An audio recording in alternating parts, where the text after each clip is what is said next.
I confessed to my husband that I had been cheating with a coworker for 6 months. I told him I would leave and he had to raise our 3 children alone.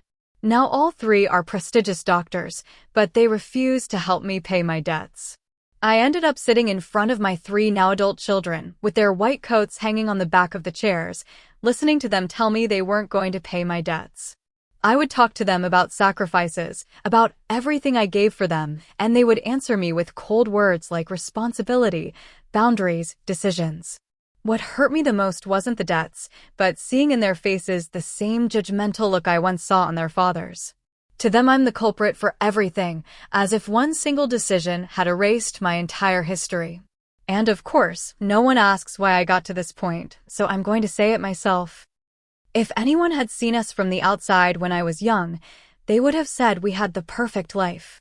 David was the kind of man everyone tells you should want: stable, hardworking, responsible to the point of being obsessive. He paid the bills on time, kept an almost military control of expenses, organized the same simple dinners, checked the children's homework, planned cheap but well-thought-out vacations. I used to say I valued that, and partly it was true. I found it admirable that he was such a good father, but inside I felt like I was fading. That the woman I was before the children and the bills had gotten trapped somewhere in the house along with the Tupperware and school uniforms. Then came Jan, the famous coworker that everyone now portrays as the devil incarnate. He was the first in a long time to look at me as a woman and not as a mother of 3 or David's wife. At the office, he had that light humor that at first I didn't like, until I started to notice that his jokes had a name and a surname. They were aimed at me. He'd make comments about my clothes, about how smart he thought I was in solving certain problems. We'd make up inside jokes about the boss. I, who had been hearing only schedules and pending tasks for years, felt that adolescent feeling again of you're still attractive, you still matter as more than just a shadow in the kitchen. First it was staying late one day at the office, finishing a report we could have sent the next day. Then, once we went out for a drink nearby to clear our heads, and when I realized it, those meetings were a fixed part of my week. It wasn't like in the movies. There wasn't an exact moment of this is where it all started. It just slid between us, messages outside of work hours and glances I shouldn't have held. When we finally crossed that line that shouldn't be crossed, I felt more relief than guilt. I told myself that at least I was being honest with myself, that I couldn't live my whole life as a useful and silent piece of furniture.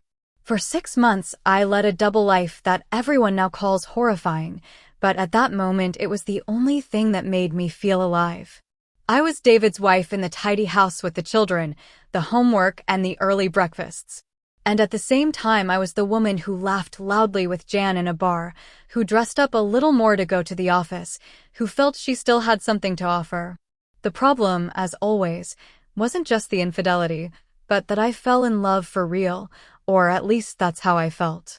I started to look at David and see only routine, schedules, complaints of tiredness. I saw him as proof that I could still choose something different. One day, without a plan, without a prepared speech, everything exploded.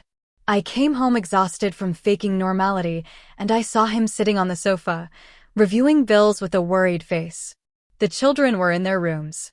I felt an irrational impulse to throw everything overboard, and I blurted out what I'd been holding back for 6 months. I told him I had been with Jan, that it had been going on for half a year, that I had fallen in love, and that I couldn't keep faking a life that no longer felt like mine. I ended with that phrase that everyone now repeats as if it were a sentence. I told him I was leaving, that he would stay with the children, that he was a better father than me, and that they would be fine with him. In my head it sounded like a sacrifice. In his, I suppose it was a balm. The conversation wasn't mature. I admit it, but it couldn't have been when everything had been building up for years. There were shouts, tears, things said out of pain. I was talking about what I was feeling right now, about not wanting to deceive him, about not wanting to die fading in a house that no longer felt like mine. He was talking about the children, about the family, about therapy, about trying. At some point I heard footsteps in the hallway, and I knew that one of the 3 was hearing things they shouldn't. But it was already too late. When a truth like that comes out, there's no elegant way to package it. David tried everything the good guy in the movie is supposed to try. He proposed therapy, asked for time, told me to think about the children before making decisions. I, on the other hand, felt that staying meant betraying myself, betraying what I was feeling with January. I started living in a ridiculous pendulum. One night I'd leave, the next I'd come back saying that things with Jan hadn't been as I expected, that he had treated me badly, that I needed to be with the children. Every time I came back, David would let me in for the children, but between the two of us things were broken, and still I didn't make a firm decision. I used the children without realizing to what extent. There were nights when I didn't dare to speak to David directly, so I asked my eldest son to tell him I was sorry, that I couldn't help what I felt for the other. On other occasions, I threatened to take the youngest, only to regret it the next day because I didn't even have a permanent home. There were entire mornings of arguments at the door with the children waiting for the school bus and me making scenes about who had more right to decide about their lives. Every week I changed my story.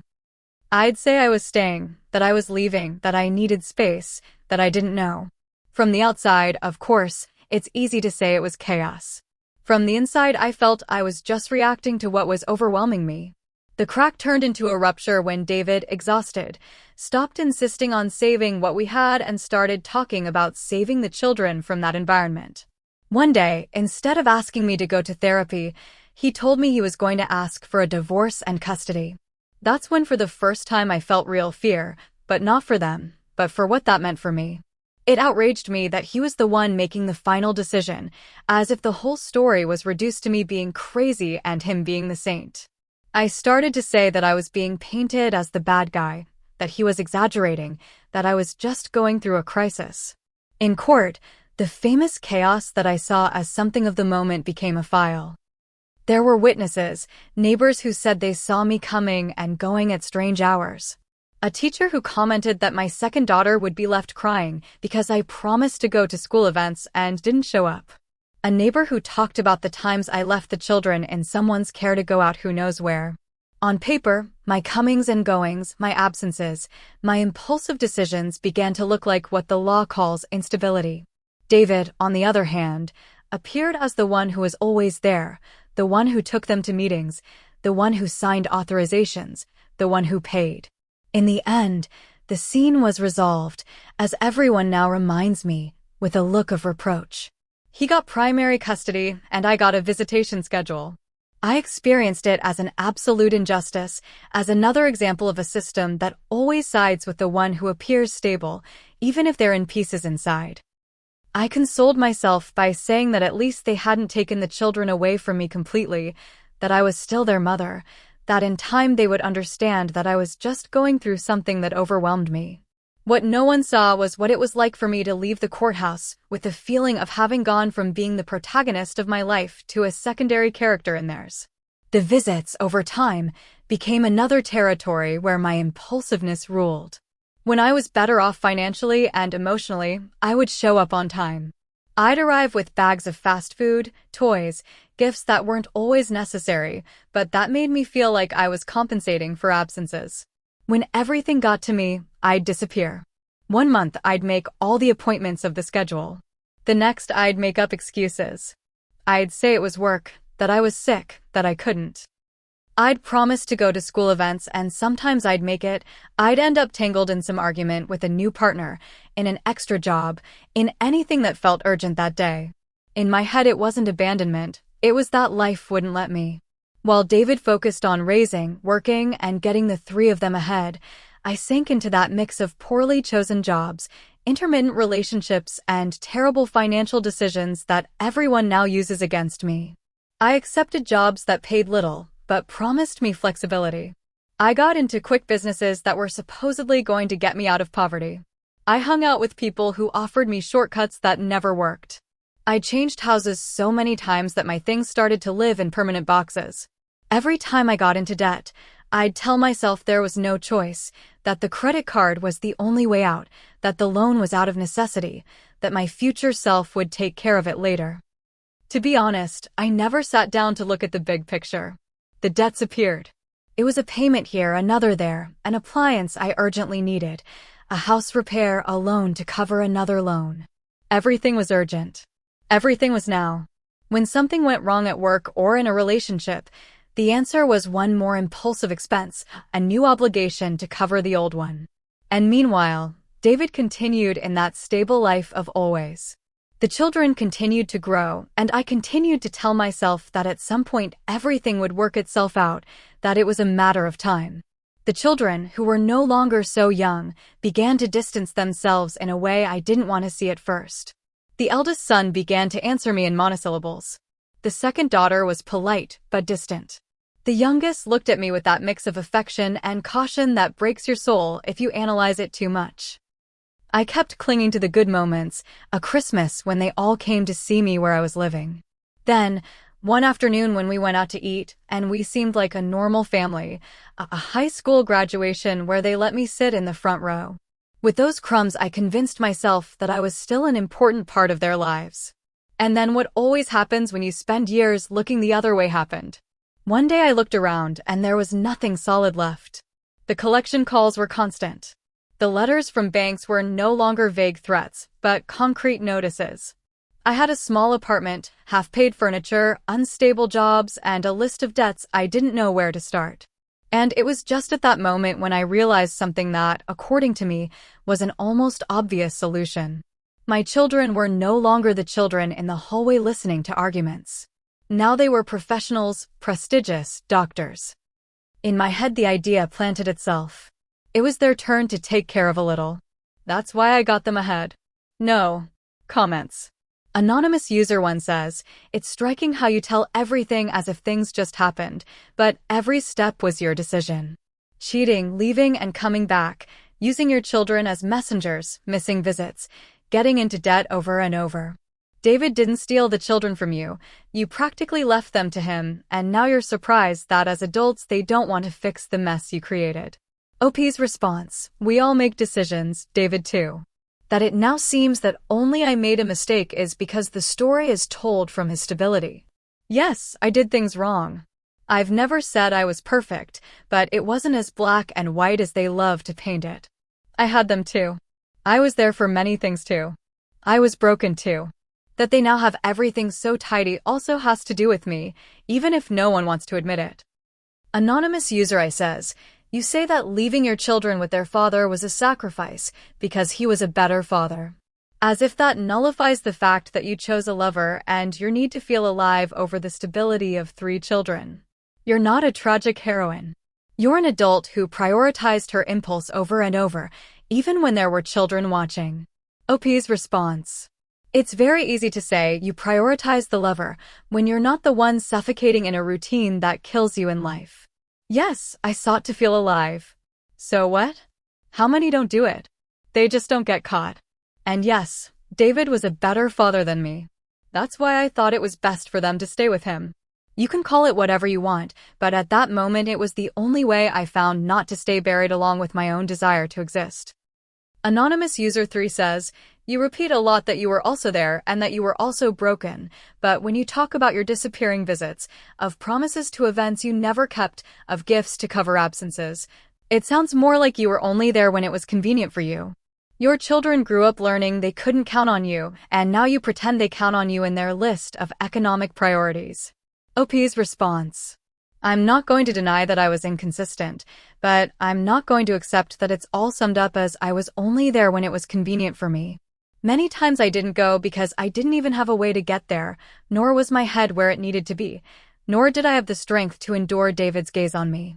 That I was broken doesn't make them responsible, but it also doesn't erase that I'm their mother, that they now act as if I were just an occasional visitor. It's convenient for their narrative, but it's not the whole truth." Update 1. Time, as much as I want to tell another story, did its job without asking for my permission. While I went from job to job, from rented room to rented room, from relationship to relationship, David stayed in the same place, with the same house, the same routine, but with 3 children who stopped being children before his eyes. I saw them grow in pieces, once on a birthday, another on a Christmas. Report card delivery where they let me sit in the corner. Sometimes I'd arrive like the fun mom who shows up with bags of fast food and gifts that don't fit anyone's normal budget. Other times I simply didn't show up and I'd convince myself it was better that way because I was too tired, too broken, too everything. They slowly built their lives with the discipline that always characterized David. The eldest son became the diligent one, the one who was always studying something extra. My second daughter, the organized one, the one who didn't let a single task slip. The youngest, who was always more sensitive, took refuge in that strange mix of tenderness and distance with which he learned to treat me. I watched all of this from the stands, so to speak, and I'd repeat to myself that at least, even though I wasn't present all the time, I had given them something important, the ability to stand on their own 2 feet. Everything David did was based on the fact that I had brought them into the world. It was a very convenient way not to feel the guilt so heavily. When they started university, I found out through third parties or from photos someone posted tagging them. Sometimes I found out late, but I still used it to build a story in front of strangers. I love to drop that phrase, "My children are studying medicine," all 3 of them, as if that automatically cleansed me of anything. In meetings or new jobs, people were surprised. They'd ask me how I did it, and I'd answer something like, "I had them young." They were very hard years, but it was worth it. I didn't need to explain that most of that hardness was carried by David. It was enough that they knew that from my body had come those 3 creatures who now wore white coats. While they were rising, my finances were crumbling. I was never good with money, but at that stage it became a balm. There were cards with limits that I took as if they were an extension of my salary, installment purchases that seemed easy at first, and then were chains, loans with extremely high interest rates that I accepted because I felt I had no alternative. Every time I signed something, I'd tell myself it was out of necessity, that there was no choice. In reality, there were many options, but I always chose the one that relieved the anxiety of the moment, even if in 3 months I'd be worse off. It got to a point where collection calls became part of the landscape. The phone would ring and I already knew what was coming: payment reminders, veiled threats, refinancing offers that at the bottom were the same trap wrapped differently. I started skipping payments, paying one and leaving another, plugging a hole by opening a bigger one.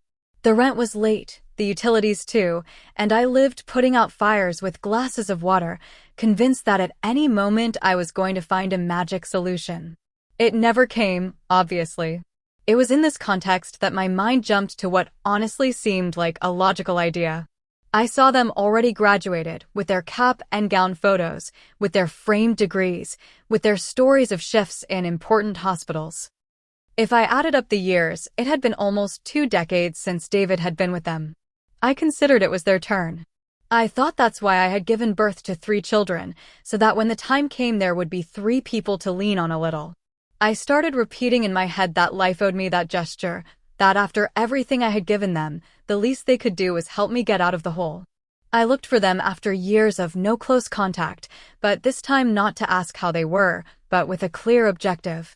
I summoned them to talk, all 3 together, as if it were some kind of important family meeting. I told them a dramatic, very well-selected summary. I said that life had hit me hard, that I had been proud of them for years, that the father had never let me get as close as I would have wanted, that I was dragging medical debts, late rent, payments I couldn't cover.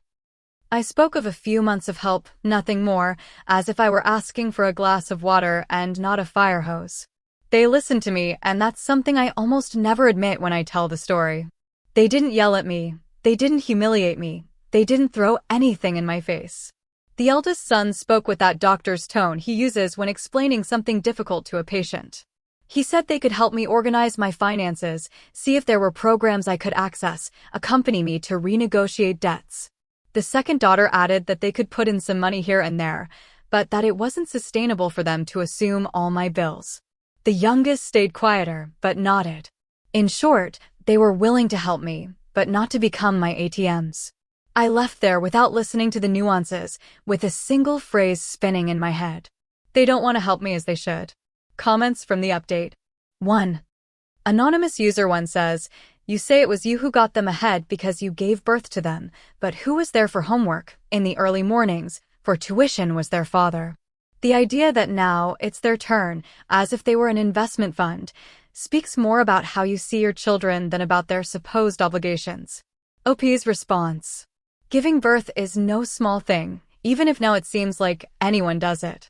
Without me, there would have been no children for David to show off as a good father, nor doctors for everyone to applaud. That I wasn't the perfect mother doesn't erase the fact that their existence starts from my body. That I now see them with stability and think they can lend me a hand isn't turning them into investments. It's asking for a minimal gesture in return in a story where I've always been painted as the one who's extra. Anonymous user I says, your children offered to help you in healthy ways, to organize your accounts, to accompany you, even to contribute something here and there. They didn't say no, they just set boundaries. But you leave the conversation with the idea that they don't want to help as they should, because the plan wasn't for them to save you, it was for them to assume everything you didn't want to handle. OP's response. It's easy to talk about boundaries when you're not the one receiving collection calls at 8 in the morning and 10 at night. What they offered was nice on paper, but it doesn't touch the root of the problem. I didn't need a workshop on how to spend. I needed air to get out of the water. That for them a few months of financial support is too much. Knowing what they earn still seems disproportionate to me. Anonymous user 3 says, you love to repeat that they never yelled at you or humiliated you, but you put them in the role of bad children anyway, because they didn't offer to pay for everything. You use their success as an excuse not to assume your debts. Since they're doctors, it's their turn. As if the message were that shining only serves if they can rescue you later. OP's response. I'm not saying their success only serves if they rescue me. I'm glad they are where they are. But I do believe that in a family, when one sinks, those who are in a better position should do more than give advice. If they were in my place and I was the one with the money, I assure you I wouldn't rest easy taking them to talk to a financial advisor, and that's it. Update 2. I spent several days turning over that phrase that no one said literally, but that I felt in the air as they should. It was like a thorn in my side. I'd wake up thinking about it and go to bed with the same idea. I started to mentally review everything that, according to me, life owed me. I'd repeat to myself that I had carried them for 9 months each, that I had brought them into the world, that without my body those 3 doctors who now allowed themselves to tell me this far wouldn't exist. What David did, everything that was broken in the process, became a backdrop in my story. In my head, the central part was me and my sacrifice. One day, while trying to resolve a late payment issue, I ended up in the office of a small financial company. I went to ask about a credit to consolidate debts with that foolish hope that I still had room. The employee, a young girl with an automatic smile, explained the requirements. She said something that stuck with me, that with a good history and a good income, they would approve the credit in an hour. She said it as if it were the most normal thing in the world, but to me it fell like a brick. I no longer had either a clean history or a good income. I felt a mix of frustration and envy. I kept listening to her talk about the system, about how online applications work, about how banks trust the information one fills in. While she was talking, I was doing quick calculations, not of numbers, but of possibilities. I thought about those who did have a good history, who did have a steady income. And the 3 obvious names appeared in my mind. My eldest son, my second daughter, my youngest son. It wasn't just that they earned well, it was that they had the kind of orderly life that banks adore. The girl, without knowing it, was giving me little keys, how some data is verified, how sometimes it's enough for the ID, address, and a contact phone number to match. I smiled, nodded, feigned normal interest, but inside a part of me was already connecting the dots. That night, instead of sleeping, I started to go through an old box of papers I had in the back of a closet. Everything was there. Photocopies of IDs from when they were younger, registration papers, old receipts where their full names, addresses, numbers appeared. I put them in order on the table, as if I were assembling a puzzle. I looked at those documents and thought something that might sound horrible, but at that moment it seemed logical to me. It wasn't theft, it was an advance. They were going to be fine anyway. They had salaries, stability, a future. I was just letting off a little steam, leaning on the credit that at the bottom existed thanks to me bringing them into the world. I started with what I considered small. I made a modest consumer credit application in the name of my youngest son, the one I always perceived as more emotionally accessible. I filled in the information with his data, used my own phone number as a contact and digitally signed as if I were him. While I was typing, I felt a mix of adrenaline and calm. I told myself I would pay it back quickly, that as soon as I stabilized, I would pay everything off and no one would have to find out. In my head, it was like asking a son to lend you his card for a while, just without the awkward conversation. When the money landed in my account, the anxiety dropped suddenly. I was able to pay some late debts, catch up on rent, buy things I really needed, and yes, also treat myself to a thing or two because I felt I deserved it after so much suffocation. And since nothing happened immediately, since no one called me to complain nor did the police show up at my door the next day, my brain registered the move as successful. It was a solution at last that didn't depend on anyone's limited goodwill or on children who set conditions. Over time, the line between need and abuse blurred. It wasn't that overnight I decided to destroy all 3 of their records. It was one step after another, a financed appliance in my second daughter's name, because mine broke right when I could least afford it. A small loan for a supposed venture, using data from the eldest, because someone offered me an express business that was going to be the first step out of the hole. Each time I repeated the same mantra. This is the last one. As soon as I stabilize, I'll call them. I'll explain everything and they, being doctors and understanding crises, will understand. I justified myself by thinking that in the end everything would stay within the family. That even though it felt a little out of place now, in the long run they wouldn't even feel it. I imagined them with full practices, trips to conferences, secure salaries, and I'd tell myself that a credit here and another there wouldn't ruin their lives. For me, the real problem was still that they hadn't wanted to help as I expected. What I was doing now was, in my twisted logic, taking on my own what I considered to be my due. Comments from Update 2. Anonymous User 1 says, what you did wasn't an advance, it was using your children's identity to get into debt without permission. That you wrap it in phrases like, they'll be fine anyway, doesn't change that you knew you were crossing a serious line. The documents weren't yours, they were theirs, even if it's hard for you to understand. OP's response. It's very easy to talk about lines from the comfort of not having anyone calling you for debts. I didn't put on a ski mask to enter a bank. I used data from my own children who wouldn't exist if it weren't for me. I didn't do it to buy a luxury car, I did it to plug holes that had become unmanageable. That it now looks like the crime of the century has more to do with the rigidity of the system than with the real intention. Anonymous User I says, you hide a lot behind the fact that nothing happened immediately to justify continuing to do it. Obviously at first you don't see the disaster, but you knew perfectly well that the credit was in their name, that the record was theirs. That you repeat it as if it were a loan between family doesn't erase that you never gave them the option to say yes or no. OP's response. The problem is that if I had gone to ask them directly, I know they would have said no because they were already in that mode of giving us advice from above. I needed action. No, another talk about responsibility. Yes, I know the record was theirs, but I also know that in real life many people sign things for their parents, for their siblings, for their partners. The only difference here is that I skipped the step of asking for permission and that, I accept, was not the best way. Anonymous User 3 says, you say you were going to explain to them when you stabilized, but seeing your history of impulsive decisions, it's most likely you would never have had that perfect moment. History repeats itself. You do something serious and trust that time and excuses will fix it until it explodes and you act surprised. OP's response. You may be right that I expect too much from the famous, perfect moment, but it's also true that many things have worked themselves out in my life without me being completely ready. I thought the same would happen here, that I would find a way to catch up and then make the big confession with numbers already in order. I didn't count on the system being so picky just when I finally found a way out. Update 3. The disaster, as almost always, wasn't visible at first. All 3 continued with their busy lives. Eternal shifts, consultations, conferences, patients who arrived at absurd hours. I continued to manage my debts as I could, paying some, leaving others, stretching each credit to the maximum.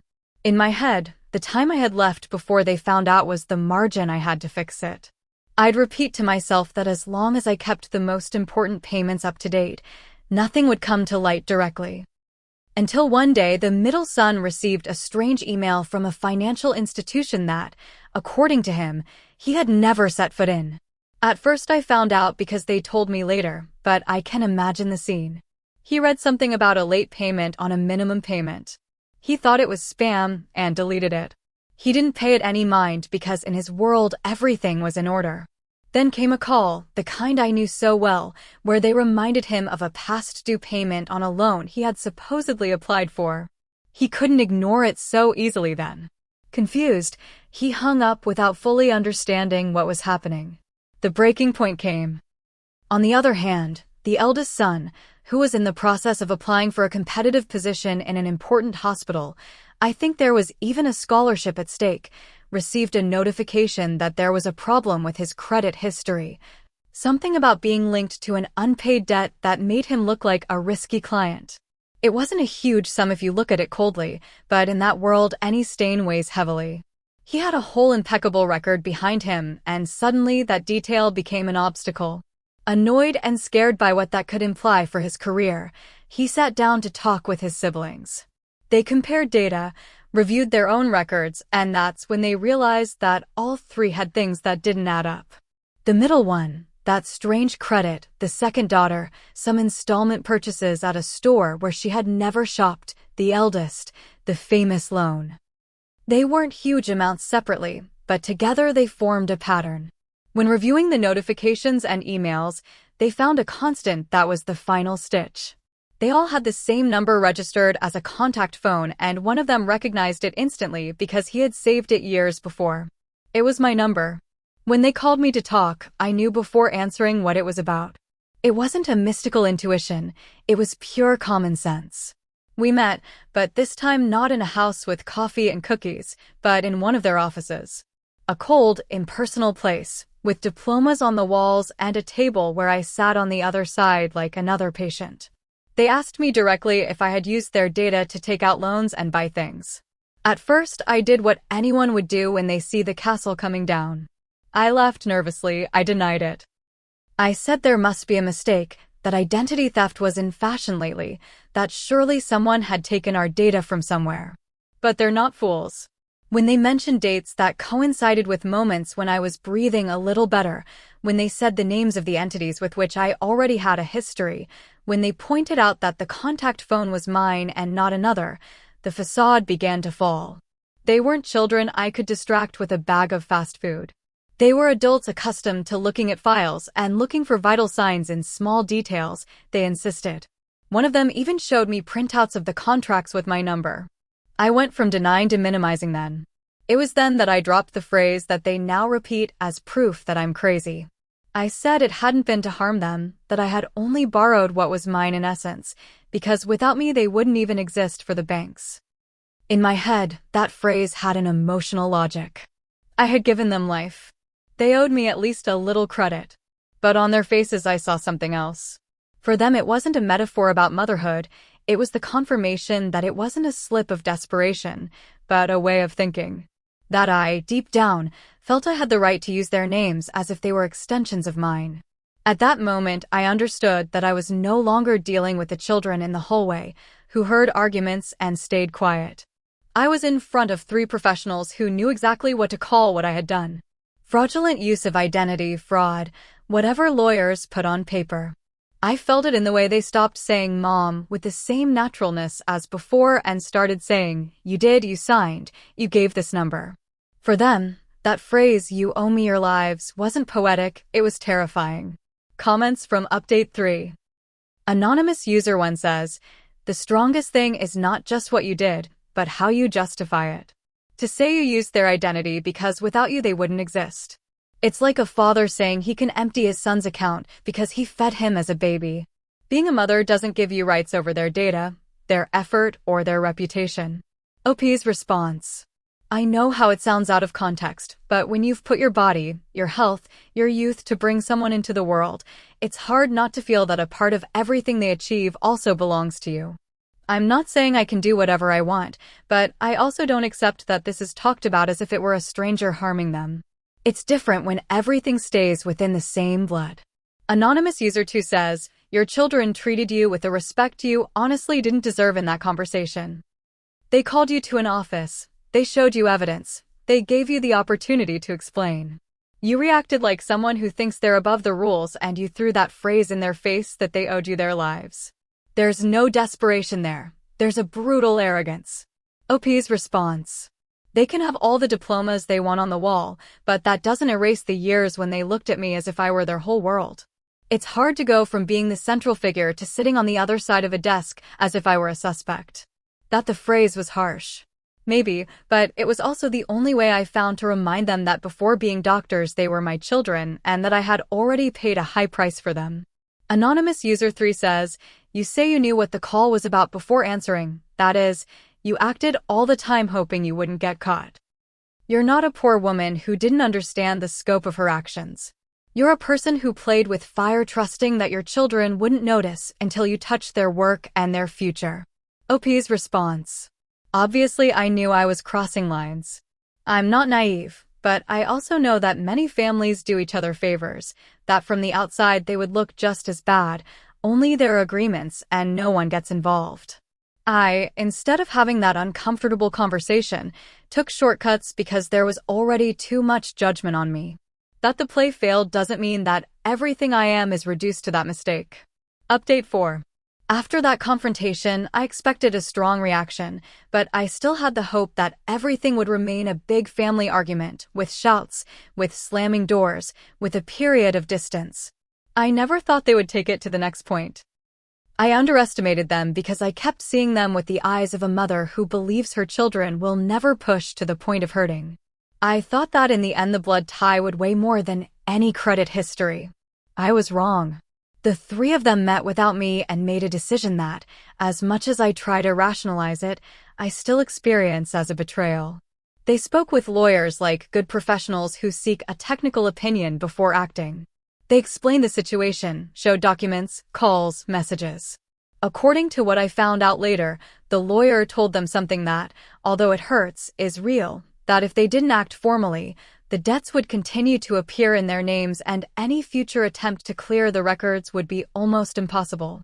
That sometimes, even with family, you have to leave a record of how far you let yourself be touched. They decided to file a complaint for fraudulent use of identity and fraud.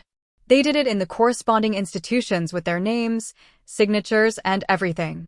In the papers, they made it clear that they didn't want me to disappear in a prison forever, but to stop the bleeding and clear their records. In practice, they were putting me in the legal line of fire to protect themselves. When the summons arrived, I read it as if someone had stabbed something cold into my chest. I didn't see it as a logical response to my actions, but as confirmation that my own children were putting me in prison. The process moved forward. The financial investigation was as cold as all investigations. They reviewed where the applications had been made, what devices were used, what addresses appeared, what contact numbers were repeated. It was like seeing my entire life reduced to a digital trail that pointed directly at me. In one store, there were even cameras that caught me signing for an appliance in one of their names. The evidence was so clear that even I couldn't decorate it with words. What for me were desperate solutions to get by. For them and for the system, they had names of crimes. It didn't end in a long sentence of years, I admit that, but there were forceful consequences. There was a preventive detention measure for a few days while agreements were formalized. I, who had always sold myself as the mother who sacrificed, suddenly found myself sleeping in a cell with other women I never imagined I'd resemble. The sound of the gate closing, the smell, the lack of control over the most basic things, it was all a humiliation that I still haven't finished digesting. In my head, I was still Fernanda, the one who had 3 children who were now doctors, but the paper said something else. The sentence that was finally agreed upon forced me to assume the debts in my name, to sign papers where I made it clear that I could not use any more of their data under any circumstances. In addition, there was a criminal record that, although it's not a life sentence, accompanies you like a shadow. For me, that whole process didn't manage to erase the internal narrative I already had. I kept repeating to myself that I had only reacted to need, that everything had just happened, that it hadn't been premeditated evil. The label of delinquent and toxic mother I left to others. I still saw myself as someone whom life pushed against the wall. They, on the other hand, came out of that process with a very clear agreement between the three of them. No credit or contract with their name would ever be signed again without double verification. They limited any economic contact with me, not only in words, but in writing. They made it clear that they did not authorize the use of their data for anything, that any attempt in the future would be considered a direct aggression. The distance was no longer just emotional. It was now backed by documents, seals, and signatures. I, who always boasted of being intense, ended up learning the hard way that coldness can also cut. Comments from Update 4. Anonymous User 1 says, "You say you never imagined your children would push to the point of hurting, but you were the one who pushed first. They just did what was necessary to protect their work and their future. Reporting is not betraying, it's setting a boundary you ignored too many times." OP's response. I understand the logic behind what they did. I'm not stupid. But one thing is to understand it coldly and another is to experience it as a mother. Seeing your name on a complaint signed by your own children doesn't feel like a simple boundary, it feels like an expulsion. They could have sought other ways, they could have trusted that I was going to correct my course. Instead, they went straight for the hardest blow they could give. Anonymous User I says, "You complain about the humiliation of the cell, but you never stop to think about the professional humiliation of your eldest son when he almost lost a position because of a debt that wasn't his. You spent a few days locked up for your actions. They almost paid for years for decisions they never made." OP's response. I don't minimize what happened to them, but I'm not going to accept that it's talked about as if my time locked up was a small thing. I've never been in those kinds of situations, and especially not for something that in my head I had done within the family.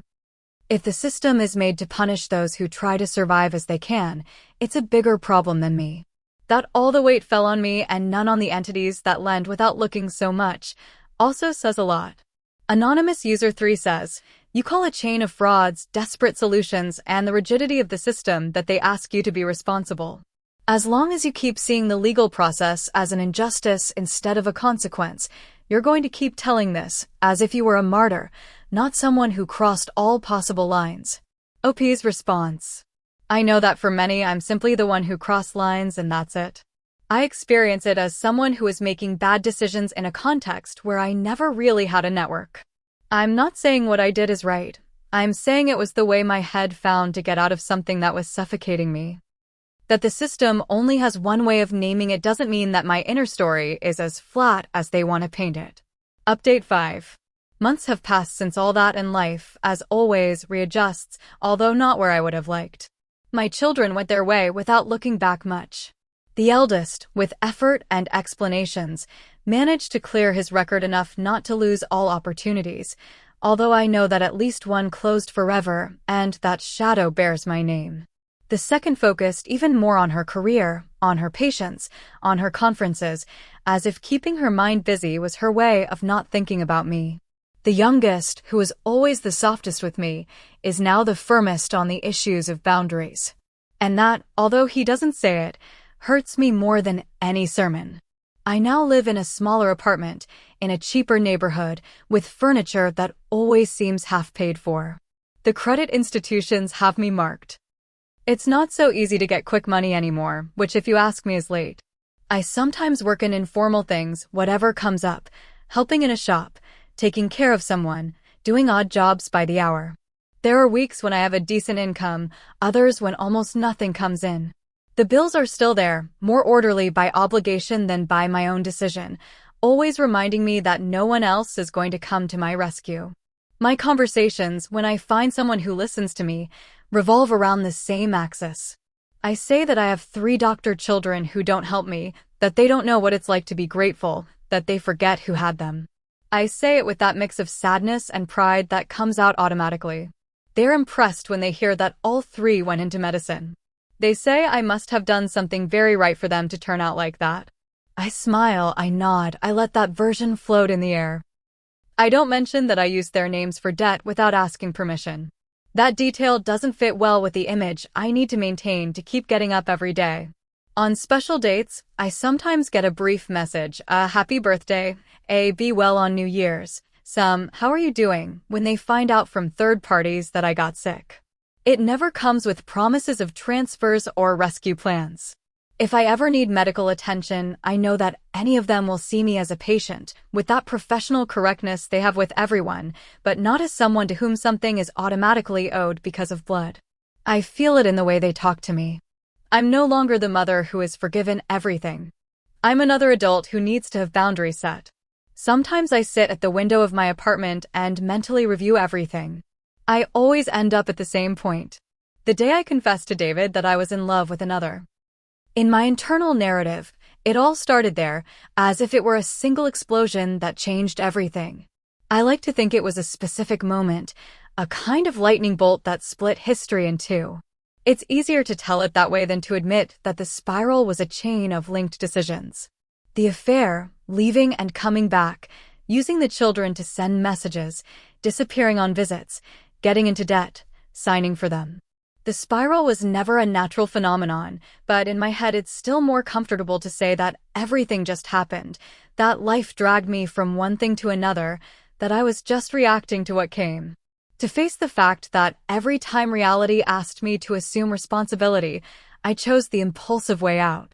It's something I only do at times, in silence, and then I immediately cover it up with the discourse of bad luck and ingratitude. It's easier to keep saying that my children are doctors and they don't help me than to ask out loud what kind of mother I was for their first adult decisions to be learning to protect themselves from me with the law. Comments from Update 5. Anonymous User 1 says, "In the end your story is still the same. You as a victim of your impulses, of life, of the system, of your ungrateful children. It's never Fernanda made this decision, but everything just happened. Your children don't owe you an eternal rescue for being born. They did enough by not letting your decisions continue to destroy their lives." OP's response. I understand that from the outside it's easy to put everything in a box and say, here you decided, here you made a mistake. I live with all those moments mixed together, with the feeling of putting out fires as I could. That I'm now left in a small apartment repeating the story over and over. It's not because I like to play the victim, it's because it's the only way I have to make sense of everything without completely falling apart. Anonymous User 2 says, "You say you don't mention the detail of the debts when you talk about your doctor children because it doesn't fit well, but that's precisely the point. You've built a whole conveniently edited narrative where you're the self-sacrificing mother, and they're the cold ones. Until you can tell the whole story, without cutting out what makes you look bad, you're going to keep spinning in the same place." OP's response. No one likes to tell the worst about themselves, right off the bat. I don't know why I'm required to have that level of self-destruction for my feelings to be valid. I know what I did. I don't need to repeat it like a mantra to understand it was wrong, but I also need to hold on to some part of me that isn't just the mistake, because if not, what do I have left? That others want to reduce me to a caricature is their problem, not mine. Anonymous User 3 says, "The most revealing thing is that last sentence. You ask yourself, what kind of mother was I for them to have had to learn to protect themselves from you, but you immediately cover it up with the discourse of bad luck. There's the only spark of honesty. As long as you drown it in victimhood, it's not going to grow into anything that can repair something, even if it's just within you." OP's response. Maybe you're right that there are things I only allow myself to think about for a second before turning them off. But I'll also tell you something, regret doesn't pay rent, nor does it erase criminal records, nor does it return opportunities. It helps you not to go completely crazy. Yes, but it doesn't change what already happened. What I have to deal with now is to keep living in the midst of everything that was broken. And if for that I need to hold on to the idea that not everything was my fault, I'm going to keep repeating it, even if no one likes it.